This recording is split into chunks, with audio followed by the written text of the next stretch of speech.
こんにちは。お元気ですか？私はアンクスです。インド人です。日本語の学生です。私はパソコンでアニメーションを作っている。私は日本語がとっても大好きです。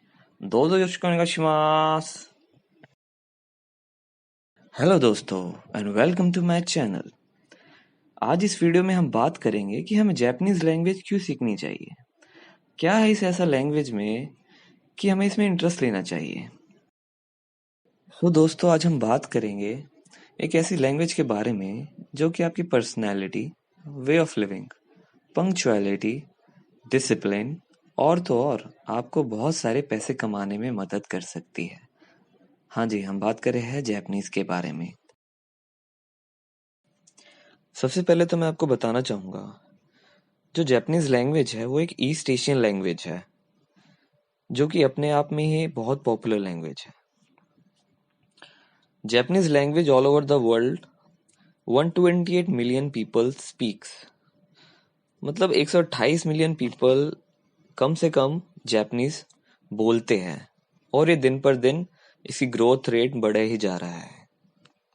दोस्तों आपको बताना चाहूँगा कि जो जापानीज लोग होते हैं उनकी एक एवरेज रेशियो है 85 ईयर्स। कम से कम 85 ईयर्स तो लोग वहाँ पे जीते ही है और मैक्सिमम लगा लो 100 110 उससे ऊपर ही भी चले जाते हैं, क्योंकि वहाँ का जो क्लाइमेट है, वेदर है, उनका discipline, punctuality, way of living सब बहुत डिफरेंट है, जो कि उन्हें और देशों से बहुत ही अलग करता है, जो कि बहुत ही अच्छा एक फैक्टर है जो जापानीज से हम सबको सीखना चाहिए।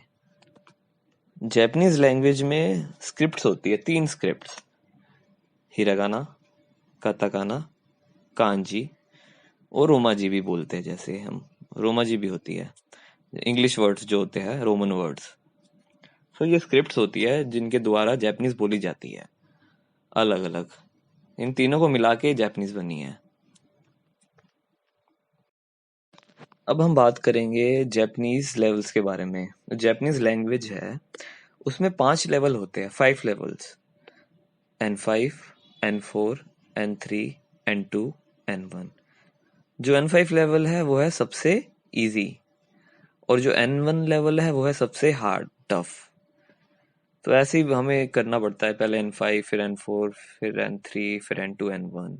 ये सारे लेवल्स है और इन हर एक के लेवल के एग्जाम्स होते हैं जो JLPT ऑर्गेनाइज कराता है, जापानीज लैंग्वेज प्रोफिशिएंसी टेस्ट। ये एक टेस्ट होता है जो कि ऑनलाइन कंडक्ट किया जाता है जापान के द्वारा पूरे वर्ल्ड के अंदर, जो हर 6 मंथ्स के अंदर कंडक्ट होता है। और इन लेवल्स में आप कोई भी लेवल कभी भी दे सकते हैं। लाइक जैसे आपने N5 पढ़ा, लेवल N4 पढ़ा, फिर N3 पढ़ा, तो जैसे आपने N5 दिया, आपका मन है कि आप N4 पढ़ो और आपको N5 का नहीं देना जैसे एग्जाम, तो आप डायरेक्ट N4 का भी एग्जाम्स दे सकते हैं। ऐसी कोई प्रॉब्लम नहीं है। जैसे आपने N5 पढ़ा, आप N3 पढ़ रहे हो, फिर आप N3 का भी एग्जाम दे सकते हैं डायरेक्ट, अगर N5 का नहीं देना तो। सो ये आप, इट्स अप टू यू कि आपको कौन सा एग्जाम देना है, कौन सा JLPT क्लियर करना है। बहुत लोग ये क्वेश्चन होते हैं कि जापानीज लैंग्वेज बहुत डिफिकल्ट है, इसको कितना टाइम लगता है सीखने में एंड ऑल। सो बताना चाहूँगा, डिफिकल्ट तो हर चीज़ है लाइफ में, मगर एक जापानीज लैंग्वेज ऐसी लैंग्वेज है जो बहुत ही इंटरेस्टिंग है खुद में ही। एक स्टोरीज है उसमें, कैरेक्टर्स है, आप इंटरेस्ट लेके करोगे तो आपको कुछ भी मुश्किल नहीं लगेगा। सो ऐसे कोई टाइम लिमिट तो नहीं है वैसे, मगर बताना चाहूँगा कि 2 से 3 साल अगर आप देते हो जापानीज को तो आपको एक अच्छी जापानीज आ सकती है, एक आप अच्छे से जापानीज बोल सकते हो, सीख सकते हो। दोस्तों अब बात करते हैं कि वर्क इन जापान। अगर देखिए, जैसे आपने अपने देश में कहीं पे भी है, आप इंडिया में है, श्रीलंका में है, कहीं पर भी है, और आपने ये लैंग्वेज सीखी, जैसे 2-3 साल लगा के आपने ये लैंग्वेज सीख ली, सो आपने जैसे N3 कर लिया, सो आप जापान में अप्लाई भी कर सकते हैं जॉब के लिए भी। और नहीं तो ना, आपको अगर आप जापान जाने का बहुत ही शौक है, आपको अच्छा लगता है और आपको वहाँ जाके स्टडी करनी है, तो स्टडी के लिए बहुत प्रॉफिट रहेगा आपको, क्योंकि आपको पहले से लैंग्वेज आएगी। तो वहाँ जाके, क्योंकि जो भी स्टडीज होती है जापान के अंदर वो उनकी अपनी लैंग्वेज में होती है, जापानीज के अंदर। कोई इंग्लिश में नहीं होता, कोई लैंग्वेज में नहीं होता, तो सारी बुक्स जो होती है वो उनकी जापानीज में ही होती है। सो अगर आपको जापानीज आएगी, वहाँ पे जाएंगे आप, तो आपको बहुत ज़्यादा प्रॉफिट होएगा, क्योंकि वहाँ पे आपको फ्रेंड्स बनाने में इजी रहेगा, वे ऑफ लिविंग में भी इजी रहेगा। तो जापानीज लैंग्वेज सीखने का बहुत ज़्यादा ही मतलब एक आपके लिए प्रॉफिट होएगा लाइफ में इन फ्यूचर। अब बहुत ही इम्पोर्टेंट टॉपिक है कि जो लोग सोचते हैं कि हम क्यों सीखे इस लैंग्वेज को, क्या सैलरी है इसके अंदर, कितना पैसा कमा सकते हैं। तो दोस्तों मैं बताना चाहूंगा, अगर आप खाली जैपनीज ही सीखते हैं ना और आपको अच्छी से जैपनीज आ जाती है, आप इंडिया में रहे या बाहर जाए, कहीं भी जाए, इंडिया के अंदर ही आपको कम से कम, अगर आपको N3 N2 N3 क्लियर है, तो आपको स्टार्टिंग मिल जाती है 30,000 रुपीज से।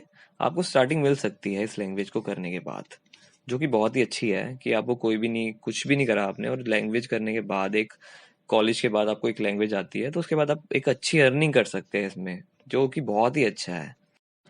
Last but not the least, अब हम बात करेंगे कि वाई जैपनीज, जैपनीज ही क्यों, हम जैपनीज ही क्यों सीखे, इतनी सारी लैंग्वेजेस है वर्ल्ड में, इसको ही क्यों सीखे। सबसे तो बात करूंगा सबसे पहले मैं आपको कि इंडिया, अगर आप इंडियन हैं तो इंडिया में जापानीज की बहुत ही ह्यूज डिमांड है आजकल, क्योंकि जापानीज कंपनीज बहुत सारी आ रही है इंडिया के अंदर, जो कि इन्वेस्ट करना चाहती है, इन्वेस्ट कर रही है ऑटोमोबाइल्स में। बहुत सारी ऐसी टेक्नोलॉजीज है, आपको पता है, ट्रेन्स एंड ऑल सारी जापान ने ही दी है हमें, जो कि बुलेट ट्रेन्स एंड ऑल, ये सबको पता ही है। और सबसे जो मेन फैक्टर है कि जापानीज हमें क्यों करनी चाहिए, कि इंडिया में बहुत ही कम लोग हैं जिन्हें जापानीज अच्छे से आती है, जापानीज आती है जहाँ उनको जानते हैं। So Japanese can give you a great job and business opportunity in India and worldwide community. और इसमें बताना चाहूँगा कि कंपटीशन भी बहुत कम है as compare to other languages. और लैंग्वेजेस हम देखें, जैसे जर्मन होगी, फ्रेंच होगी, पोर्चुगीज होगी, उनके हिसाब से इस लैंग्वेज में बहुत ही कम कंपटीशन है इंडिया में, बिकॉज ये थोड़ी टफ है उनसे। और इसमें कैरेक्टर्स है लाइक चाइना के जो है कैरेक्टर्स, कांजीज एंड ऑल, बट ये लैंग्वेज बहुत इंटरेस्टिंग है। और ये आपको एक अलग ही मतलब जोन पे, अलग ही लेवल पे ले जा सकती है, अगर आप उसको अच्छे से करेंगे, ईमानदारी से करेंगे, तो आपको सब कुछ पा सकते हैं इस लैंग्वेज के द्वारा। आई होप गाइस कि इस वीडियो से आपको इतना तो पता चल ही गया होगा कि हमें जापानीज लैंग्वेज क्यों करनी चाहिए और इसके हमें क्या क्या प्रॉफिट्स हैं in future. Thank you guys for watching my video. Please subscribe, share, and click the bell icon if you like this video. Arigatou gozaimasu. Mata ne.